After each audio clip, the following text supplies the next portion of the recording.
Mayong buntag mga kapaglaom, kumusta na mo diha sa atuang morning devotional? Nagsugway ba kamo or nag-take notes ba kamo sa atong niagi nga lesson? Ug karon atong hisgutan ni ining adlaw sa atuang morning devotional nga naguluhan og uban sa kalinaw. Yes mga kapaglaom, uban sa kalinaw. Ug ang atong teksto nga makita sa Job kapitulo 22 bersikulo 21. If namoy mga libro sa Biblia mga kapaglaom, kindly read it with me. Uga ingon dito, karon makigsandurot ka kaniya ug pumuyo sa pakigdait.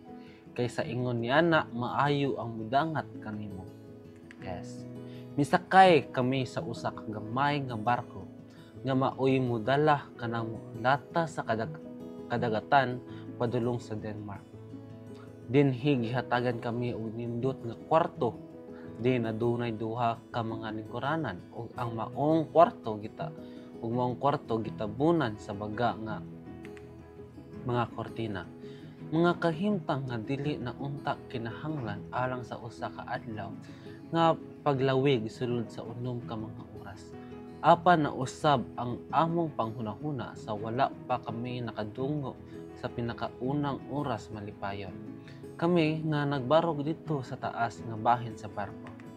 Ang kahimtang sa panahon maayo, ang dagat malinawon, ug nagtuo kami nga malipayon ang tibuok nga biyahe. Apan sa wala madugay ang kapitan. Kinsay milabay sa among nahimutangan, mitambang nga makanaog na kami ug maghigda sa among higdaanan. Tungod kay padulong na kami mulata sa lisod nga mga agianan, mituman kami. Bisan tuod nagduha-duha kami, sa mubo nga panahon ang barko kusog kaayo nga miuyog. Masibog-sibog na ang among pagkahimutang sa lingkuranan. Naglain na kayo ang akong paminaw. Gipaningot na kayo ko daw sa ang tanan bahin sa kong lawas makigbisog batok sa makalilisang nga makahimtang.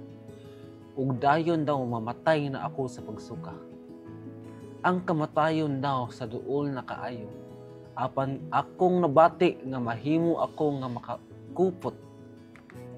Uban sa lig-on nga pagkupot sa pagtuo diha sa kamot ni Jesus. Siya kinsa nagakupot sa mga kadagatan diha sa iyang mga kamot makahimo sa pagtipig kanamo sa bagyo. Ang mga balod sa lalom nga kadagatan mituman siyang tingog. Kutubra dinhi ang imong kadagatan. Apan dili na mulabaw ug anhira dinhi ang pagapuyan sa imong mga balod nga mahipatason. Akong hunahuna kung giunsa ni Jesus sa pagkalma ang mga kahadlok sa iyang mga tinun-an sa dihang iyang gipahilom ang bagyuhon nga Galili. Ug angay ba ako nga mahadlok nga mosalig sa iyang pagpanalipod kinsa maoy naghatag kanako sa kong bulahaton. Ang akong kasing-kasing nakabaton og hingpit nga kalinaw tungod kay ako misalid kaniya. Ang pagtulunan sa pagsalig nga ang akong nabatunan niining pipila ka mga oras hilabihan kabililhon. Akong nakaplagan nga ang matag pagsulay sa kinabuhi gihatag aron sa pagtulo kanako ug usa ka bag-o nga pagtulunan alang sa akong kaugalingon.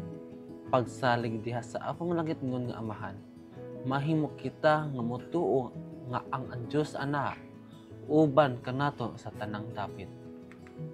Ug diha sa pinakalisod nga oras mahimo kita nga mahupot nga kusganon niya anang kamot kinsa ana ang tanang gihum.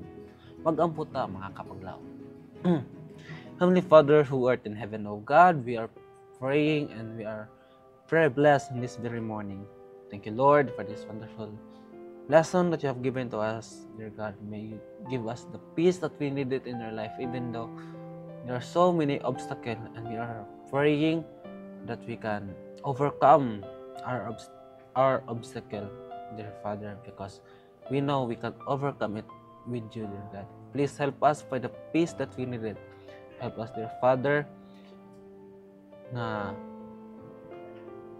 kung ginaampo nga tanan ang mahimo nga ikaw mag-uban ka namo. Pasala kami sa mga sala sa pangalan ni Jesus sa bugtong maluluwas. Amen.